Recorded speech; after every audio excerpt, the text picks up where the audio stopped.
ज्ञेयं यत्तत् प्रवक्ष्यामि यज्जात्वामृतमश्नुते अनादिमत्परं ब्रह्म न सत्तन्नासदुच्यते। श्लोक का सामान्य अर्थ हो गया था लगभग। अब भाष्य में जाइए। नहीं ज्ञेयम यत् इत्यादि ननो यमानियमाश्च अमानित्वादय न तैर्ज्ञेय ज्ञायते। आपने जो यम नियम और अमानित्व जो साधन बताए हैं उनके द्वारा ज्ञेय ब्रह्म का विज्ञान नहीं हो सकता। तही ज्ञेयम न ज्ञायते।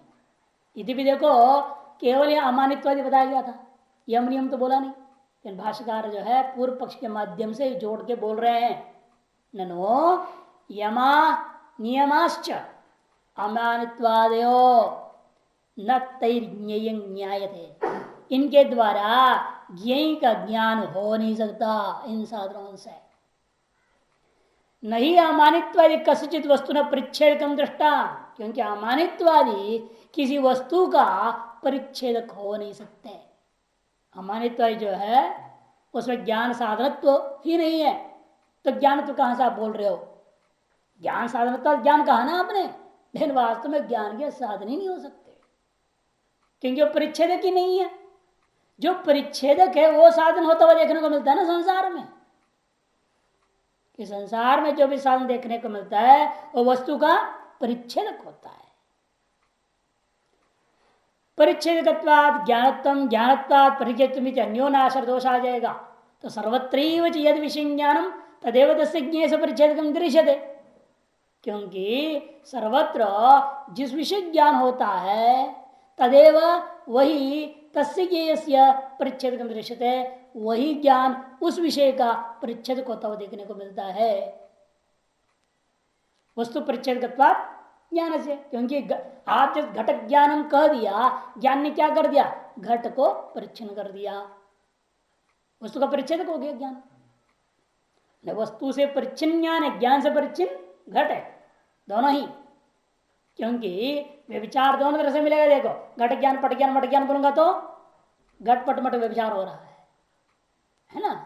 ज्ञान अव्यभिचारी दिख रही है, लेकिन ज्ञान व्यभिचारी हो सकती है।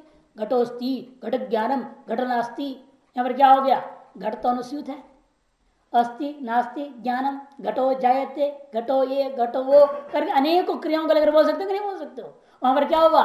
ज्ञान का व्यभिचार हो रहा है, घट अनुस्यूत है या नहीं?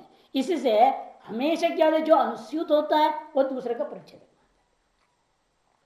वो इसको परिच्छेद करेगा, इसको परिच्छेद करेगा। परसा अन्योनाश्रय दोष है यहाँ पर।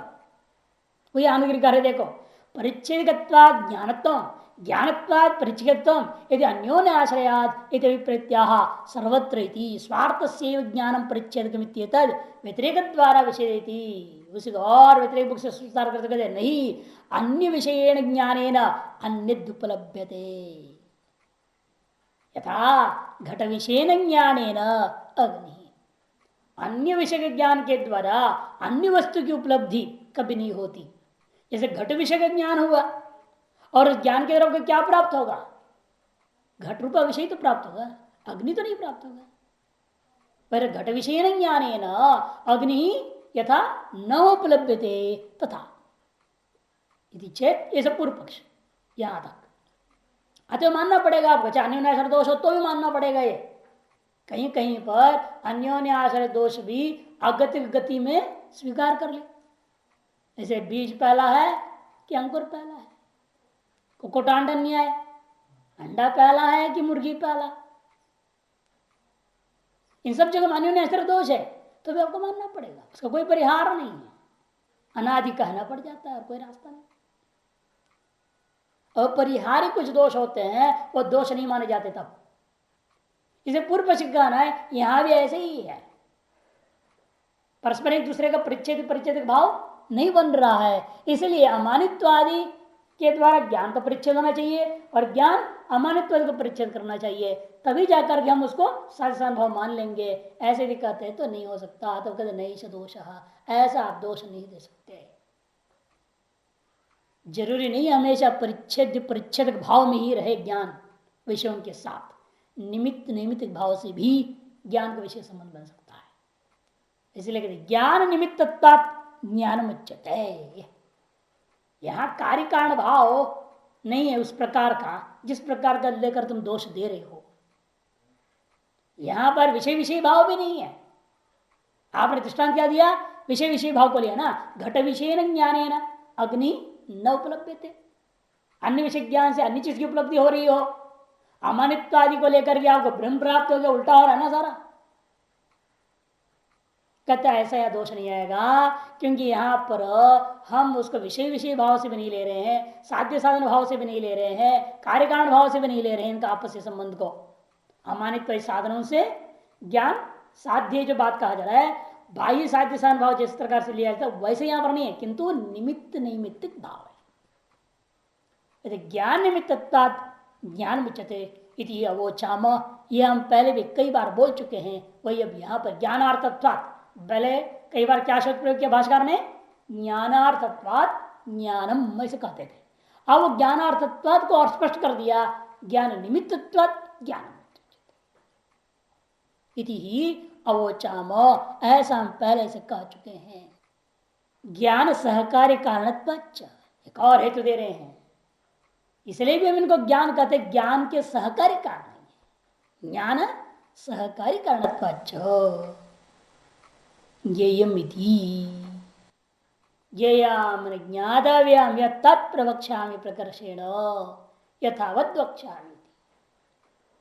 अमानित्वादियों का अंदर ज्ञानत्व को कथन करके ज्ञातव्य का अवतरण करने के लिए कह रहे हैं ज्ञेयम् इत्यादि। ज्ञेयम् माने ज्ञातव्य, मोक्षों के द्वारा स्वरूपत्व ने ज्ञातव्य, साधन सापेक्षतया विशिष्ट रूपेण भिन्नत्वेन नहीं। कल बता दिया था ना चर्चा करके, साधन सापेक्ष होकर के भिन्नत्वेन विशिष्टत्वेन ग्रहण नहीं होता, किंतु स्वरूपत्वेन ज्ञातव्य। भिन्नत्वेन ज्ञातव्य होगा वो तो क्षेत्र हो जाएगा, साधन सापेक्ष ज्ञातव्य जो है वो क्षेत्र हो जाएगा, विशिष्टत्व ने जो कुछ ग्रहण करोगे वो क्षेत्र कोटि में आ जाएगा। इसलिए साधन सापेक्ष नहीं होनी चाहिए, विशिष्ट नहीं होना चाहिए, भिन्नत्व नहीं होनी चाहिए। अर्थात क्या रह गया? स्वरूपत्व ग्रहण करने योग्य है। इसलिए ज्ञेयत्व या ज्ञातव्य यहाँ पर हेतु को लेकर आप क्षेत्र दोष नहीं दे सकते।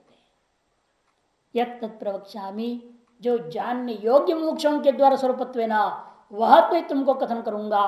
प्रवक्ष्यामि क्यों कह दिया भाषा भगवान ने? यहाँ प्रकर्षेण, प्रकृष्ट रूप से कहूंगा। प्रकृष्ट रूप तक क्या है यहाँ पर? यथावत इत्यर्थ, जो जैसा है वैसा बोलूंगा ज्ञान के बारे में, ज्ञातव्य विषय के बारे में। जिस अमानित्वादि ज्ञान साधनों के द्वारा प्राप्तिभूत ज्ञानात्मक को ज्ञातव्य ब्रह्म को लेकर के जैसा है वैसा तुमको कहूंगा। बड़ा चढ़ाकर नहीं बोलूंगा, टीढ़ी मीढ़ी भाषा से नहीं बोलूंगा, सीधे सीधे बोल दूंगा अनादिमत् परम ब्रह्म न सत्तन्ना सदुच्च किलम फलम तत् इति प्ररोचनेन श्रोत्र अभिमुखीकरणाय आह। लेकिन बताने से पहले उसको जानने का फल बता देंगे। फल क्यों बताएंगे? पहले सीधे बताना वस्तु को, ज्ञेय को, ज्ञातव्य को। कहते नहीं, किम फलम तत्, उस ज्ञातव्य को जानने का फल क्या है? इति प्ररोचनेन श्रोत्र अभिमुखीकरणाय, प्ररोचना के द्वारा श्रोतों को अभिमुख करने के लिए पहले उसका फल बता रहे। यद ज्ञेयं ज्ञात्वा, वह ज्ञेय जो ज्ञातव्य को जान करके अमृतम अमृतत्व अश्नुते न पुनर्म्रियते इत्यर्थ, वह अमृतत्व को प्राप्त कर जाएगा, मोक्ष को प्राप्त कर जाएगा, दोबारा वह मृत्यु को प्राप्त नहीं करेगा। इस तरह से फल कथन के माध्यम से उसको क्या कर दिया आपने? अपनी ओर अभिमुख कर लिया। हाँ वो जो अच्छा वो ज्ञातव्य फिर है क्या? कहते हैं अनादिमत् परम ब्रह्म न सत्तन्ना सदुच्यते। अनादिमत, अनादिमत भाष्यकार अपना सिद्धांत पहले बता देंगे। आदिर अस्य अस्ति आदिमत, आदिर अस्य अस्ति ऐसा मत प्रत्यय कर दिया। आदिमत न आदिमत इति अनादिमत, एक पद। और परम अलग पद कर देंगे। और कुछ ने क्या किया है, अनादि को अलग कर दिया और बहुरी समास करते वो न विदिते आदिर यस्य कह दिया।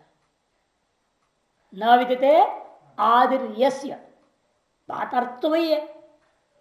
आदिमत का मतलब आदिर अस्य अस्ति, आदिर अस्य विद्यते, कारण इसका है जो वो आदिमत हो गया। न आदिमत थे अनादिमत।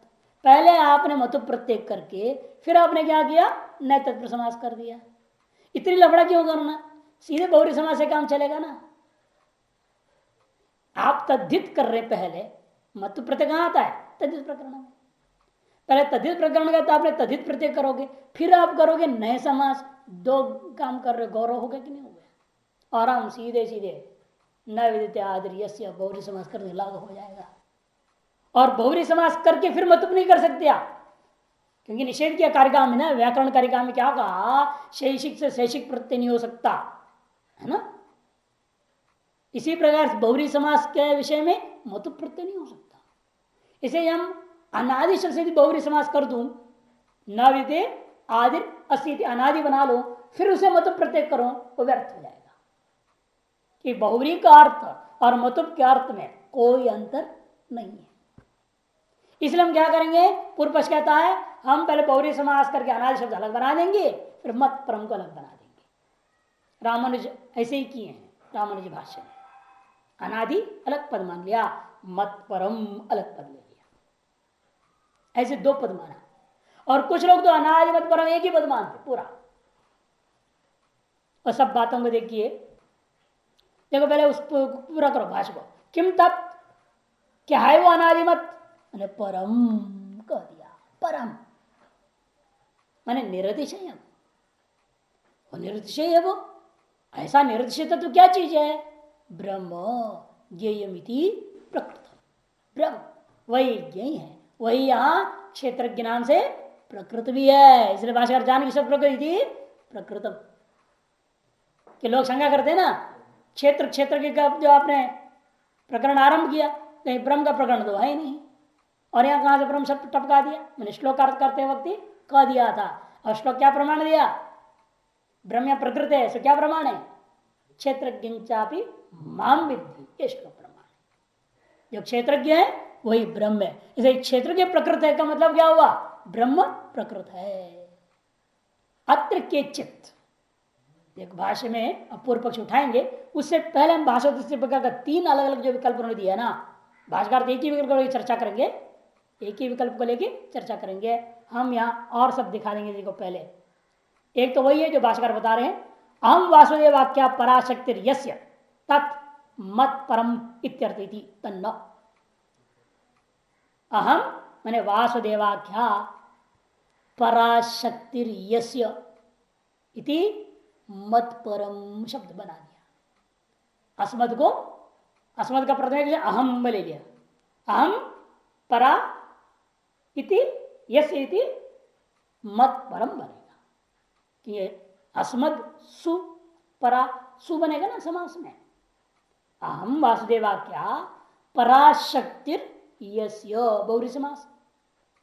अहम में क्या होगा, अस्मदंसु, परा से परादंसु, यसे बहुरी समास थी, समास कर दिया, सुस्वरूप हो गया, अस्मद पर रह गया, अस्मद को मताश हो गया, मत पर बन गया, मत परम बना दिया शब्द। तन्ना यह अर्थ ठीक नहीं। यदि ऐसा अर्थ करोगे आप तो शक्ति विशिष्ट बात कह दिया है ना।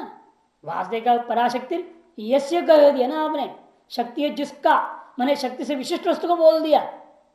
और यहां पर आप क्या बोल रहे हैं, वही अंतिम पाद में न सत नासत उच्चते, सत असत से विशिष्टता का निषेध कर चुके हैं और आप विशिष्ट की व्याख्या ले जा रहे हो। तृतीय पाद में यदि विशिष्ट अर्थ बोधित था तो फिर चतुर्थ पाद में विशिष्टों का निषेध नहीं करना चाहिए, नहीं तो व्याघात दोष हो जाएगा, परस्पर विरोध हो गया पूर्वोत्तर ग्रंथ का एक ही श्लोक में। तीसरे पाद में मत परम शब्द आप क्या ले रहे हो, विशिष्ट ब्रह्म को ले रहे हो, और चतुर्थ पाद में विशिष्ट का खंडन कर दिया। ऐसा तो भगवान उपदेश नहीं दे सकते ना। एक तत्व को बताने जा रहे हैं और वह तत्व को विशिष्ट भी और अविशिष्ट भी बोल देंगे, ये कैसा होगा। इसलिए अर्थ नहीं हो सकता। वही आंतरिक भाषोत्कार करें न सत्तन्नासत उच्यते सर्व विशेष प्रतिषेधेन विजिज्ञापितत्वेन विशिष्ट शक्तिमत् प्रदर्शन से विप्रतिषिद्धत्वेन उक्तार्थ असंभवात्। सर्व विशेष का प्रतिषेध कर दिया है, उसी को बोध कराना चाहते भगवान। इसे विशिष्ट शक्ति मत प्रदर्शन करना यह विप्रतिषिद्ध हो जाएगा, इसलिए आपकी यह कल्पना उचित नहीं है। तस्मात् मतुपो बहुरी समानार्थत्वेपि अतिशायने नित्य योगे वा श्लोक पूर्णार्थ प्रयोग। इसलिए यदि आप कहोगे बहुरी समास से मतु प्रत्यय कैसे हो जाएगा, दूसरे लोग जो कहते हैं बहुरी समास करके फिर मतुप करोगे, क्यों? न विदिते आदिर यस्ति अनादि बहुरी समास हो गया, फिर अनादिर इति अर्थ में स्वार्थ तो मतुप होता नहीं, स्वार्थ में मतुप होता नहीं, फिर क्या करना पड़ेगा? दो में कर लो, अतिशायन अर्थ में मतुप कर लो या नित्य योग अर्थ मतुप करो। ये कह देना अतिशायने नित्य योगे वा, अथवा वो मत जो मत दिख रहा है ना वही का वे मान लो श्लोक को पूर्ण करने के लिए कर दिया, या मत प्रत्यय मान लो श्लोक पूर्णार्थ कर दिया गया, उसका अपना अर्थ नहीं है। मतु प्रत्यय जो दिख रहा है प्रत्येक अर्थ लेना ही नहीं है, किंतु प्रत्यय क्यों आया है? श्लोक पूर्ण करने के लिए। ऐसा लोग विकल्प देते हैं और भाष्यकार बहुरी समास मानते ही नहीं। भाष्यकार ने बहुरी समास माने नहीं, आदि रस्य स्थिति आदिमत कर दिया और फिर न आदिमत थी अनादिमत, सीधी सीधी। लेकिन ये जवाब सिद्धांत पक्ष में कहा है ना, जवाब भाषा में जिसने मत परम अलग पद मान लिया उनको खंडन करते हुए कहा हम अनादि शब्द को बहुरी समास मान भी लेंगे तो उससे जो मत प्रत्यय आया है वो तीन में से एक विकल्प हो सकती है, या तो अतिशायन मतलब मान लो, या नित्य संबंध नित्य योग कभी भी अविनाशित्व ज्ञापन करने के लिए है, अथवा श्लोक पूर्णार्थ। ये जवाब कौन दे रहा है? भाष्योत्तर दीपिकाकार इस दृष्टि स्वीकार करते हुए बहुरी समास के बाद मत प्रत्यय हुआ है या स्वीकार करते हुए ये जवाब दे रहे हैं, जबकि भाषा में ये नहीं है, भाषा का बहुरी समास मानती है। अथवा दूसरा पक्ष देखिए, ननु मम विष्णु हो परम, सीधे सीधे ले लिया, शक्ति वक्ति हटाओ, मम विष्णु परम निर्विशेषम रूपम इति मत्त सगुणात् ब्रह्मण परम इति वा, अतः मुझ सगुण ब्रह्म से जो पर है इति मत परम। दो व्युत्पत्ति है, मेरा जो निर्विशेष स्वरूप उसका नाम मत परम, अगर मुझसे मैंने मुझ जो देख रहा है तेरे को मैं दिखाई दे रहा हूं सगुण रूप, इस सगुण रूप से परे वो निर्गुण है, ऐसा कहने के लिए चाह रहे हैं। ये दो व्युत्पत्ति करना चाहते कुछ लोग, इति वा, दोनों ही ठीक नहीं। और कुछ लोग क्या करना चाह रहे हैं? आदिमच्च तथा परम च इति आदिमत परे कार्य कारणे ताभ्याम अन्यद इति अनादिमत परम इत्येव मतुप सार्थकत्व संभव है, ऐसा मतुप की सार्थकता लाना चाह रहे हैं कुछ लोग। नीलकंठिका उन्होंने क्या कर दिया, पहले आदिमत बना लिया, जैसे आपने एक पद मान रहे लोग, नीलकंठी ने क्या कर दिया, अनादिमत परम पूरा एक पद पूरा मिला के अनादिमत परम पूरा एक पद मान रहे। कैसे मान रहे हैं वो? उन्होंने क्या किया, भाष्यकार जैसे कर रहे हैं ना, आदिमत शब्द बना लिया, वो वैसे को वैसे स्वीकार कर लिया, लेकिन आगे का बात नहीं माना भाष्यकार की। परम को निर्दिशयम ब्रह्म ऐसे ले लिया ना, वो नहीं ले रहे, विशेषण कोटि ले रहे, किंतु उसको समास में कैसे ला रहे हैं? आदिमत का मतलब क्या हो गया? कार्य। जो आदि वाला कौन होता है? कारण वाला कार्य होता है, और परम शब्द का क्या कर दिए? कारण। आदिमच्च परंच माने कार्य और कारण, इन दोनों का नहीं है जिसमें न आदिमत परमिति अनादिमत परम, ऐसा बना दिया। देखो आदिमच्च तथा परम यदि आदिमत परे द्विवचन हो गया, कौन है वो? आदिमत और पर दो चीजें, कार्य और कारण। आदिमत बने कार्य हो गया, पर मने कारण हो गया। ताभ्याम अन्य, उन दोनों से जो विलक्षण है, वो अनादिमत परम है। ये जो मतुप सार्थकत्व संभव, इस प्रकार से मतुप की सार्थकता की संभावना को देखते हुए किमिति आचार्य मुक्तम, वो कहते शंकराचार्य ने फिर ऐसे क्यों किया, पहले मतुप किया फिर उस मतुपांत के साथ सीधा नहीं समास कर दिया, अनादि मत, अनादि मत एक पद बना दी, फिर परम को अलग पद बना लिया, ऐसे क्यों, अनादि परम एक पद बन सकती है। ऐसा पूर्व पक्षी किसने कहा, इति चेत परम इति विशेषणा देव सगुणात् परस निर्विशेष से लाभेन, इसमें पहला पक्ष था मम विष्णु परम निर्विशेषम, और समास के बिना केवल परम का शब्द क्या अर्थ हो जाता है, मत परम बनाए बिना, मत परम अलग पद मानकर आपने क्या कहा, मम सगुण ब्रह्मण विषय विष्णु परम, ऐसा अर्थ लेने के क्या जरूरत है, क्योंकि परम शब्द का अर्थ ही निर्विशेष है, निर्तिशय है। समास के द्वारा जो तुम निकालना चाहते हो और केवल परम शब्द से निकल सकती है ना, फिर समास कर क्यों निकालना चाह रहे हो, ये पहला पक्ष का दोष दिया। परम इति विशेषणादेव सगुणात् परस्य निर्विशेष से लाभ है ना मत पद वैयर्थ्यम, इसलिए मत पद के साथ समास करके अर्थ निकालने की प्रयास करना व्यर्थता है। मत परतरम नान्यद इत्यादि ना विरोधाम, और इतना ही मत परतरम नान्यद, ऐसा नित्य जो भगवान ने खुद कहा है उसके साथ विरोध भी हो जाएगा। पर पद से पूर्ण निपात आपत्तिम, और इतना ही नहीं पर पद का पूर्ण निपात भी होना चाहिए, ये समास कर दोगे तो मत के साथ। कार्य कारण अनन्य अन्यत्व से च, और अब तीसरा पक्ष जो था ना कार्य कारण, आदिमत मैंने कार्य, पर मैंने कारण, इन दोनों नहीं है, इसे अनादिमत में एक पद मान नीलकंठी कारण, उसको खंडन करते हुए हैं न सद इत्यादि विशेषणे अंतर्भाव च विपरीत्य इति गृहाण, वो तो वहीं आ गया, नसत नासत का मतलब क्या, कार्य और कारण से रहित, उसके लिए यहां मत परम बनाने की क्या जरूरत थी, अनादिमत एक पद मानने की क्या जरूरत है, पुनरुक्ति दोष हो जाएगी।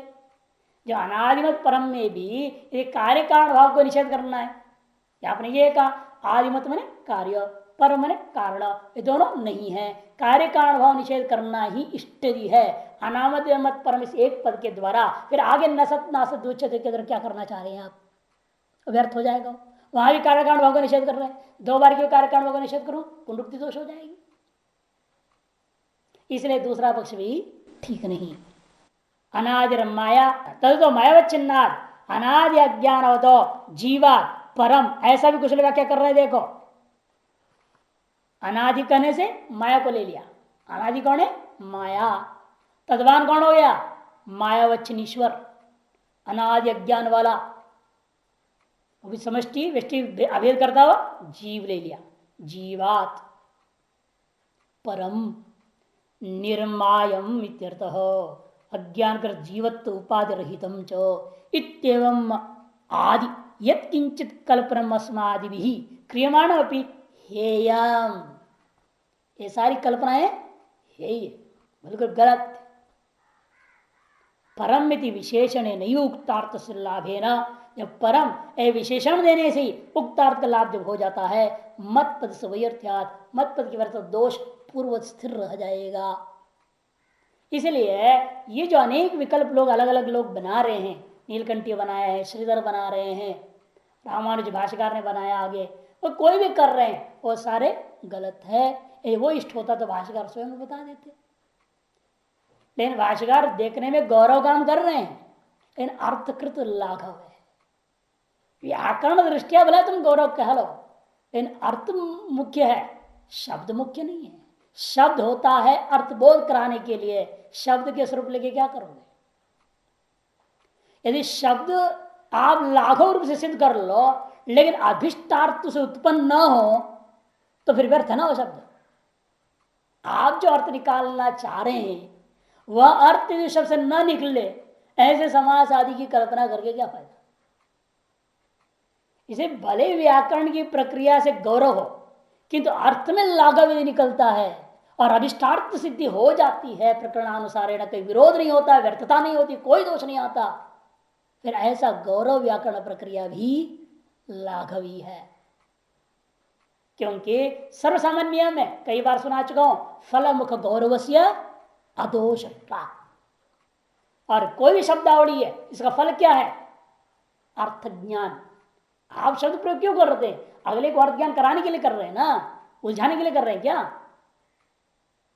अर्थ ज्ञान कराने के लिए। और अर्थ ज्ञान रूप फल मुख से उसकी प्राप्ति की वजह से जो गौरव दोष ना, वह भी हम सहन कर सकते हैं।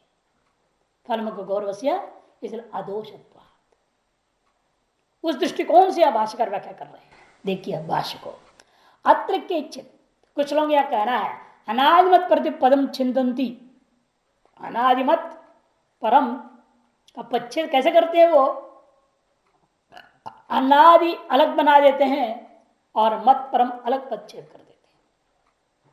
बहुव्रीहिणा उक्ति अर्थे मधुप अनर्थक्यम अनिष्टम स्यात् इति। और उनका कहना यह है बहुरी के द्वारा उक्त अर्थ में मतुप का प्रत्यय करना व्यर्थ भी है, अनिष्ट भी है।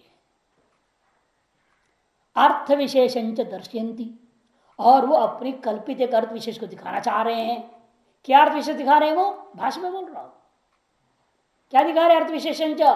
अहम वासुदेवाख्या पराशक्ति तत् मत परम, ऐसे मत परम शब्द की व्याख्या कर रहे हैं।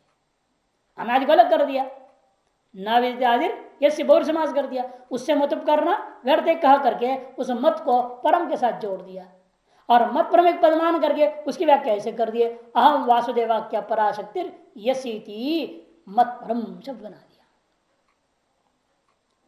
तब से भाष्यकार कहते सत्यम एवं अर्धांगीकार, देखो बिल्कुल खंडन नहीं कर रहे, ऐसा भी हो सकता है। व्युत्पत्ति तो आप कहीं भी बना लो, इसलिए मैंने भाषा में दिखाया आपको, वहां तो और भी प्रक्रिया से व्युत्पत्ति बना दिया अलग अलग प्रकार की। माने व्युत्पत्ति, एक पद की व्युत्पत्ति आप अनेक प्रकार से बना सकते हैं। इसलिए भाष्यकार कहते हैं हमें इस व्युत्पत्ति का साथ लड़ाई नहीं है, हम व्याकरण दृष्टिया आपका किया हुआ व्युत्पत्ति गलत है ये हम नहीं कह रहे हैं। व्याकरण दृष्टिया आपने जो व्युत्पत्ति किया है वो सही है, उत्तरी अंश में स्वीकार, लेकिन वर्तमान प्रकरण के प्रकृत अर्थ दृष्टि विचार करते हैं तो ये ठीक नहीं। कैसे? वही कर देखो, सत्यम एवं आपुनरुक्तम स्यात् अर्थश्चित संभवति।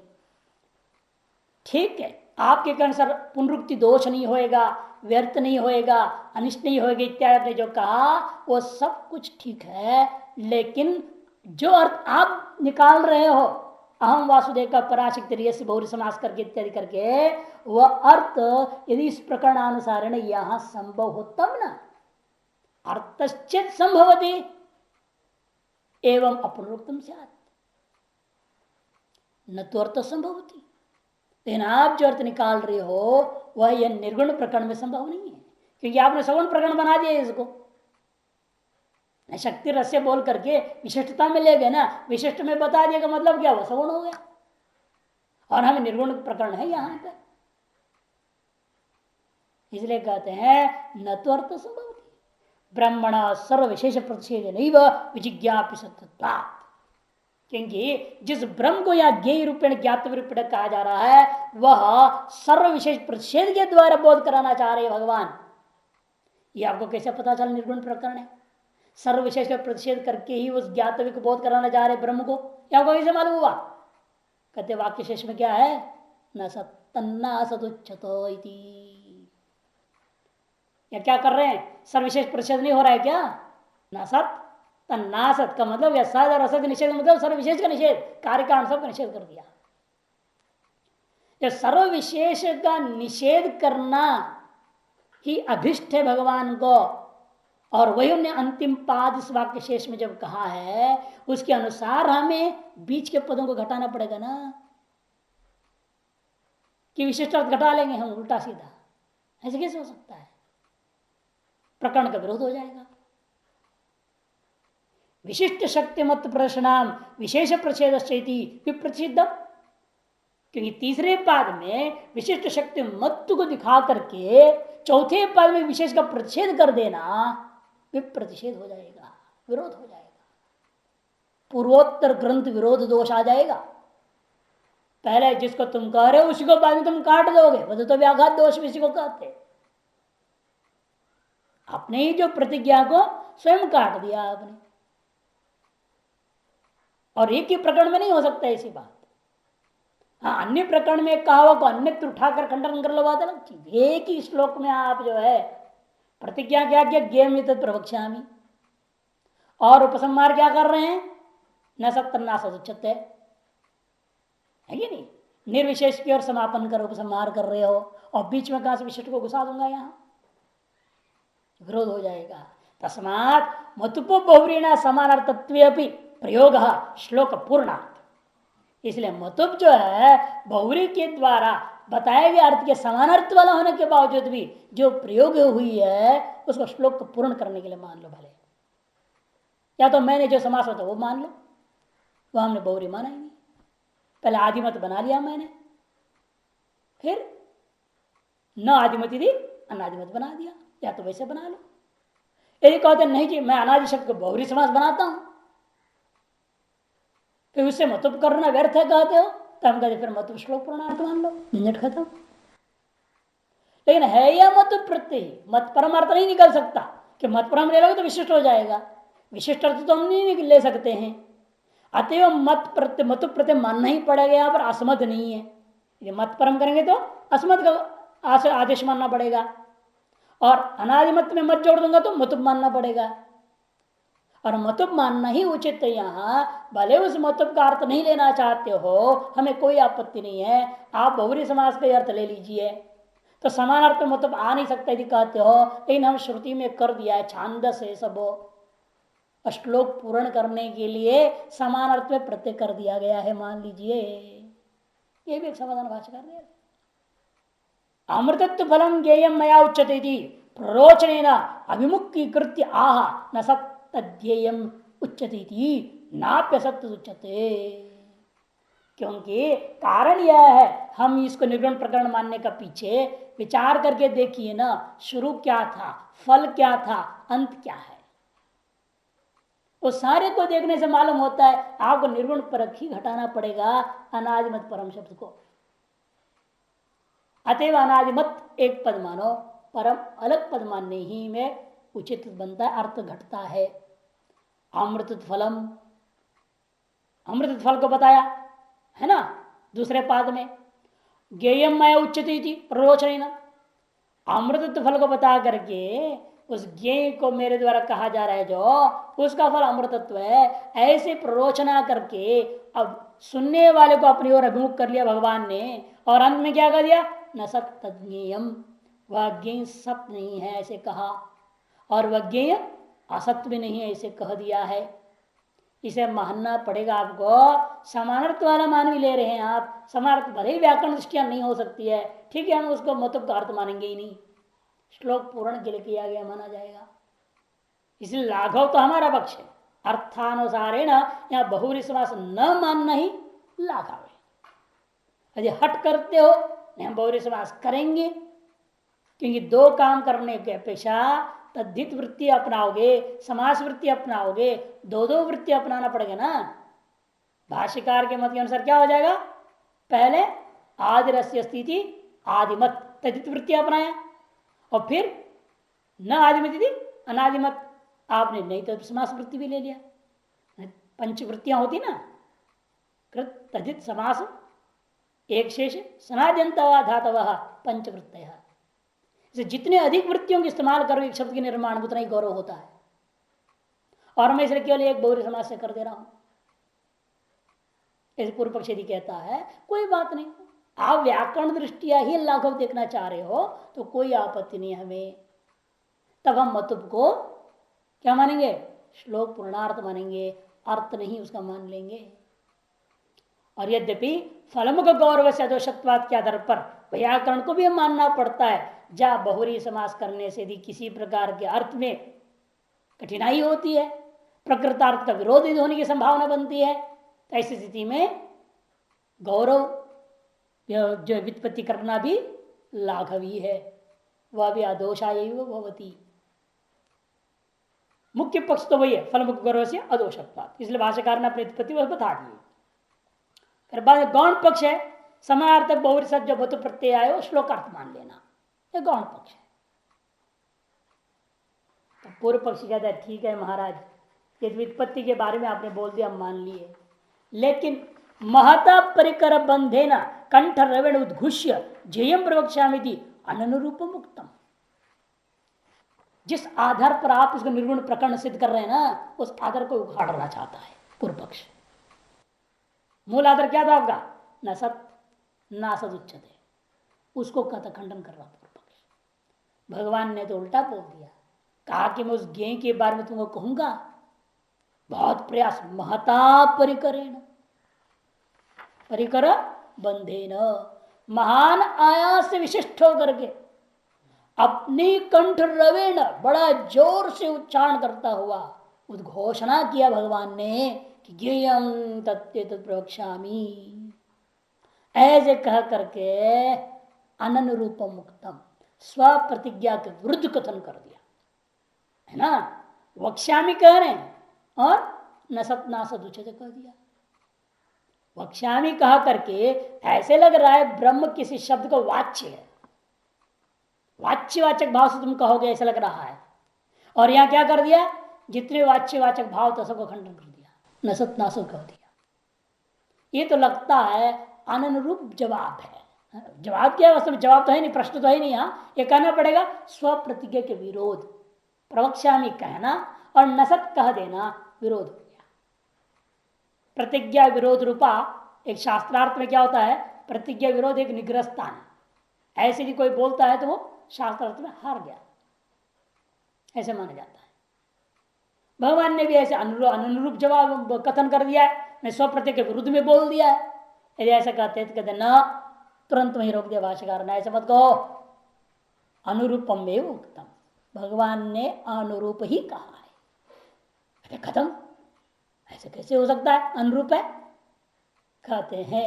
वो ब्रह्म के बारे में बोलने के रास्ता और कुछ भी नहीं है ना, अतद व्यावृत्तिया, अतद व्यावृत्ति से ही कहनी पड़ती है और कोई रास्ता नहीं। अब कोई पूछा मुझे कपड़ा दिखाओ, कपड़ा कैसे दिखाएं? जितना भी चित्र है सबको निषेध करने के अलावा और कोई रास्ता है तुमको कपड़ा दिखाने का? चित्र को तो मिटा नहीं सकते आप, बन गया बन गया, वो तो पेंट हो रखा है। जितना भी छुड़ाओ तो छूटेगा है नहीं वो कपड़ा, कहां से दिखाना उसको शुद्ध? वो कहते हैं मुझे शुद्ध कपड़ा दिखाओ, तब आपको ये कहना पड़ेगा ये चित्र नहीं है, ये चित्र नहीं है कपड़ा, ये चित्र कपड़ा नहीं है, ये चित्र कपड़ा नहीं है। सर्व चित्र निषेध कर देने का नाम ही कपड़ा है या नहीं? उसी प्रकार यहां कह रहे हैं सर्वासु ही उपनिषत्सु ज्ञेयं ब्रह्म नेति नेति अस्तुलम अणु इत्यादि विशेष प्रतिषेध नैव निर्दिश्यते। वृदारण्यक उपनिषद 3:3-6 नेति नेति। सभी उपनिषदों में उस ज्ञेय ब्रह्म के बारे में क्या उपदेश दिया? नेति नेति कह दिया। कार्य कारणभाव से रहित है, मूर्त और अमूर्त से रहित है। वृदारण्य के 2-3-6। अथवा क्या करें? अस्तुलम अणु, ये वृदारण्य के 3:8-8 का है। इत्यादि विशेष प्रतिषेध नहीं, वो इतने विशेष प्रतिषेध के द्वारा ही निर्देश किया। और केनोपनिषद में क्या कहा? नेदम यदिदम उपासते नेदम तत् इति वाचो अगोचर। क्यों? क्योंकि किसी भी शब्द का विषय ही नहीं है। वाणी का विषय नहीं का मतलब क्या? किसी शब्द का विषय नहीं है। और नेदम यदिदम उपासते एक बार नहीं बोला, तदेव ब्रह्मत्वं विद्धि, नेदम यदिदम उपासते एक बार नहीं बोला है, 4, 5, 6, 7, 8 प्रथम खंड का केनोपनिषद के 5 बार 5 मंत्रों में कहा है। 4 से 8 तक, 1-4 से 1-8 तक 5 बार बोले। तदेव ब्रह्म त्वं विद्धि नेदम यदिदम उपासते इति वाचो अगोचरत्वात्। ऐसे क्यों कहा है? क्योंकि किसी शब्द का विषय नहीं हो सकता। ननो पूर्व पक्ष कहता है न तदस्ति यद वस्तु अस्ति शब्द नोच्यते। कहते ऐसा कोई वस्तु ही नहीं है संसार में जिसको अस्ति शब्द के साथ नहीं कहा गया हो। इसे ब्रह्म को भी तो कौन सा अस्ति शब्द से कहा दो। अतः अस्ति शब्द नोच्यते नास्ति तद्ज्ञेयम्। और यदि कोई अस्ति शब्द के साथ नहीं कहता है फिर तो मानना पड़ेगा वो ज्ञेय ही नहीं है। विप्रसिद्धम तो, और ऐसे कथन करना विप्रसिद्ध होगा। ज्ञेयम तद अस्ति शब्द नोच्यते। कार्य ज्ञेय भी है वो, लेकिन वो अस्ति शब्द के साथ नहीं कहा जाएगा। कि जो भी ज्ञेय क्या है, घटोस्ति, पटोस्ति, मटोस्ति बोलते कि नहीं बोलते हो, हमेशा अस्ति शब्द के साथ ही ज्ञेयों का वर्णन होता है। और आप कह रहे न सत कह करके अस्ति शब्द के साथ ब्रह्म कथन करने से निषेध कर डाला आपने, फिर तो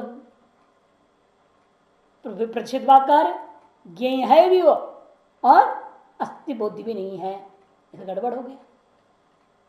इति चेत न, यहां खत्म कर देना, इति च न, पूर्व पक्ष समाप्त हो जाता है, ननु से लेकर के पूर्व पक्ष इति च न, ऐसा मत कहो। क्यों? न तावत नास्ति, नास्ति बुद्धि अविषयत्वात्, फिर तो नास्ति के साथ जोड़ लो उसको, ये भी नहीं कह सकते आप। क्यों? नास्ति बुद्धि अविषयत्वात्, तो नास्ति बुद्धि का विषय नहीं बनता है वो। अस्ति शब्द के साथ उसे नहीं बोल सकते हैं, क्योंकि हमेशा ज्ञेय का कोई नियम नहीं है हमेशा अस्ति शब्द से बोलना है।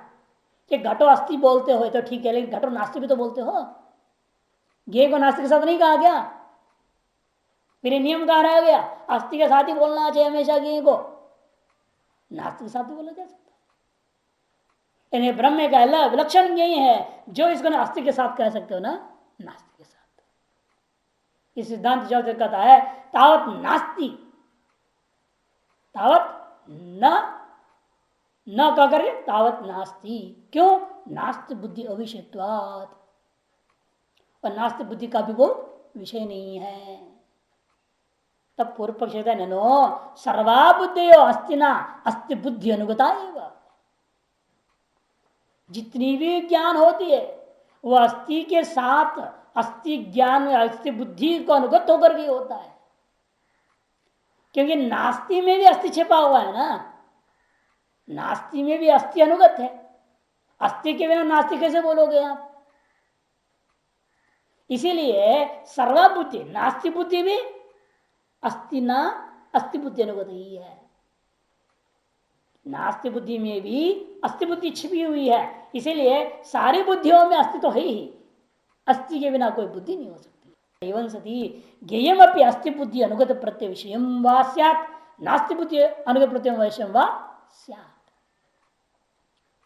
फिर तो एवं सती ज्ञेयम अपि, जो कुछ भी ज्ञेय होता है वो अस्थि बुद्धि अनुगत प्रत्यय विषय हो सकता है या नास्ति बुद्धि अनुगत प्रत्यय विषय हो सकता है।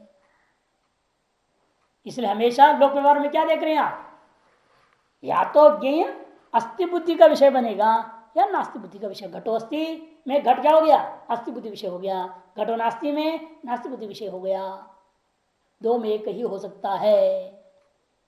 कहते न, सिद्धांत के जैसे मत कहो, सिद्धांत कहता है ऐसे मत कहो। क्यों? अतीन्द्रियत्वेन उभय बुद्धि अनुगत प्रत्यय विषय, क्योंकि ब्रह्म कैसा है, अतीन्द्रिय है। अतीन्द्रिय होने से उभय बुद्धि अनुगत प्रत्यय का विषय वो नहीं हो सकता, अस्थि बुद्धि का विषय भी नहीं, नास्ति बुद्धि के प्रत्यय का विषय नहीं हो सकता। यदि इंद्रिय गम्यम वस्तु, फिर आप कठोर परिषद में कैसे कह दिया, आप शंका कर सकते हैं ना, अस्तित्व उपलब्धव्य कैसे कह दिया आपने, वहां पर अस्थि बुद्धि विषय नहीं बोल रहा हूं, अस्तित्व, बस अस्थि करके ग्रहण करो, अस्थि का विषय तुमने नहीं। इस घटोस्थि में अस्थि का विषय तुम घट को लेते हो, वैसे ब्रह्म अस्तित्व अस्थि का विषय तो ब्रह्म को ग्रहण नहीं कर सकते आप, अस्थि रूपेण ग्रहण कर सकते हो, माने सामान्य सत्ता। वो अस्थि क्या है, सामान्य सत्ता, और ये घटोस्थि आप जो ले रहे हो ये विशिष्ट सत्ता है। सामान्य सत्ता रूपेण ब्रह्म को ग्रहण कर सकते हो, विशिष्ट रूपेण का ग्रहण नहीं हो सकता, वो यहां पर शास्त्रार्थ में बोला जा रहा है। यदि इंद्रिय गम्यम वस्तु घटाधिगम तद अस्थि बुद्धि अनुगत प्रतिविषम, देखो स्पष्ट कर दिया ना, जो इंद्रिय गम्य वस्तु होता है घट आदि, वही अस्थि बुद्धि अनुगत प्रत्यय का विषय होगा, अथवा नास्ति बुद्धि अनुप्रत्य विषय दो में एक होगा। जो इंद्रिय गम्य विषय है वो घटादि वस्तु, वे ही या तो अस्थि बुद्धिगत प्रत्यय का विषय बनेगा अथवा नास्ति बुद्धि अनुगत प्रत्यय का विषय बन सकता है। इदंतु ज्ञेयम, और ये जो जय ब्रह्म है वो कैसा है, अतीन्द्रियत्वेन शब्दिक प्रमाण गम्यत्वात् अतीन्द्रिय, इसलिए शब्दिक प्रमाण गम्य एकमात्र। शब्द से तात्पर्य क्या? उपनिषद। पूरा वेद भी नहीं लेंगे हम, वेदों का सिर, श्रुति शिर, उपनिषद मात्र गम्य। इसे तंतु औपनिष पुरम वेद है ना, औपनिषदम पुरुषम वेद कहा। शब्दैक प्रमाण गम्यत्वाद न घटादि उभय बुद्धि अनुगत प्रत्यय विषय, इसलिए घटादि के समान अस्थि बुद्धि या नास्ति बुद्धि अनुगत प्रत्यय का विषय नहीं हो सकता। अतो इसलिए जो भगवान ने जो अपनी प्रतिज्ञा के अनुरूप ही कहा है न सत नासत उच्यते, वह न सत है न असत से कहा जा सकता है। जो कहा है वो बिल्कुल उचित कहा। तब पूर्व पक्ष मानता नहीं, वो कहता नहीं भाई, विरुद्ध कहा है भगवान। यत्तुक्तम विरुद्ध उच्यते ज्ञेयम तत् न सत तन्नासत उच्यते, ये जो तुमने कहा था पूर्व पक्षी ने, नहीं जी ज्ञेय भी है और असत्य असत दोनों ही नहीं है, दोनों में से एक तो मानना पड़ेगा ज्ञेय है। तो ऐसे उसने कहा था ना, एक तो तुम कह रहे ज्ञेयम प्रवक्ष्यामि और तन्नासत नासत उच्यते, ये विरुद्ध है आपने जो कहा था, इति तन्न विरुद्धम। तो भाष्यकार कहते वास्तु विरुद्ध भी नहीं है वो। क्यों? केनोपनिषद में क्या कहा? अन्य देव तद्विदितात अथवा विदितात अधि, 1:3 में अन्य देव तद्विदितात अथो अविदितात तद्धि। अविदित से भी अन्य है, अविदित से भी अन्य है, माने कार्य सत से भी अन्य है और कारण असत से भी अन्य है, दोनों से भिन्न है। ये श्रुति प्रमाण है। इसे कार्य कारण भाव रहित वस्तु को यहां नसद नसद उच्चते कह दिया भाषक भगवान ने, तो कहां विरोध हुआ? श्रुति भी ज्ञेयभूता ब्रह्म को कार्य कारण भाव रहितत्व नहीं निर्देश किया है, या नहीं? सब बाह्याभ्यंतर इत्यादि के द्वारा भी इधर से यहां पर भी यदि स्मृति में भगवान कह रहे हैं कार्य कारण भाव रहित है करके, तो गलत कहां हुआ? श्रुति के अनुरूप ही तो है, अनुरूप तो है नहीं। तब कहते हैं श्रुति रूपी वृद्धार्थ, अरे श्रुति भी उल्टा सीधा बोल रही है तो हम थोड़ा मान लेंगे। बताओ, श्रुति पर भी मार दिया पूर्व पक्षी ने। अरे वेद को भी ऐसे वेद को नहीं मानते, जो आपस उल्टा पुल्टा बोलते, विरुद्धार्थ बोल रही है। जिस प्रकार से पूर्व पक्ष बड़ा सुंदर दृष्टांत लाता है, बड़ा कर्मकांडी है ये, साधारण नहीं है ये, लगता है कर्म का ला रहा है वो, द्वैतवादी है ना पक्का, विशिष्ट वो भी चाहता है, भगवान ब्रह्म को विशिष्ट ही चाहता है, निर्विशेष ब्रह्म को नहीं मानना चाहता है वो। यथा यज्ञ शालाम आरभ्य को ही तद्वेद यदि अमुष्मिन लोके अस्ति वा न वा इत्येवम् इच्छित। जैसे वह कर्मकांड शास्त्र में कहा प्राचीन वंशं करोति थी, देखो अंतिम पंक्ति, अंतिम शब्द से शुरू, प्राचीन वंशं करोति, ऐसे कहा। कोई विशेष यज्ञ करने के लिए जो यज्ञ मंडप का जो छत होता है ना, उस छत को कि बांस पूर्व दिशा की ओर होना चाहिए, झुका हुआ, प्राचीन वंशम करोति। और उसके अनुसार यज्ञ मंडप व्यक्ति ने बड़ा मेहनत करके बनाना पड़ेगा, बनाया व्यक्ति ने, बनाने के बाद में पारलौकिक फल यज्ञानुष्ठानार्थम शाला निर्माणम प्रस्तुत्य, पारलौकिक फलों के साधनभूता यज्ञानुष्ठान के लिए शाला, यज्ञशाला का निर्माण को प्रस्तुत करके यह मंत्र टुकड़ा आ गया, को ही तद्वेद। अरे कौन जानता है ये बात को? क्या वास्तव में कोई स्वर्गलोक भी है या नहीं है? जिसके लिए यज्ञ करने जा रहे हैं वो है क्या स्वर्ग कि नहीं है? अस्तिवा नवा इति, इसे श्रुति स्वयं कह रही, बताओ। यज्ञ का विधान कर दिया स्वर्ग के लिए और फिर वहीं आगे क्या बोल दिया? स्वर्ग है या नहीं है मालूम भी नहीं किसी को भी, कह दिया। तो परस्पर विरुद्ध बात कर रहे कि नहीं कर रहे? ऐसी श्रुति को अप्रामाणिक बोलना चाहता है पूर्व पक्ष। तब सिद्धांत कहते नहीं, विधि शेष होने से अर्थवाद है। ये वेद का स्तुति है। वेद क्या कह रहा है? ऐसे बोलकर विरुद्धार्थ कथन करके एक ज्ञापन करना चाहता है, चाहे स्वर्ग हो या न हो, विहित है ना, परागृहस्थ है तो कर्म करो, विहितत्वात् करना ही चाहिए, चाहे स्वर्ग हो या न हो। इस तरह श्रुति पर किसको घटाना है विधिशेष होने से? तब पूर्व पक्ष कहेगा ये भी विधिशेष है ना, न सद असद उच्चते, ये भी अर्थवाद बोल दो बोलेगा वो,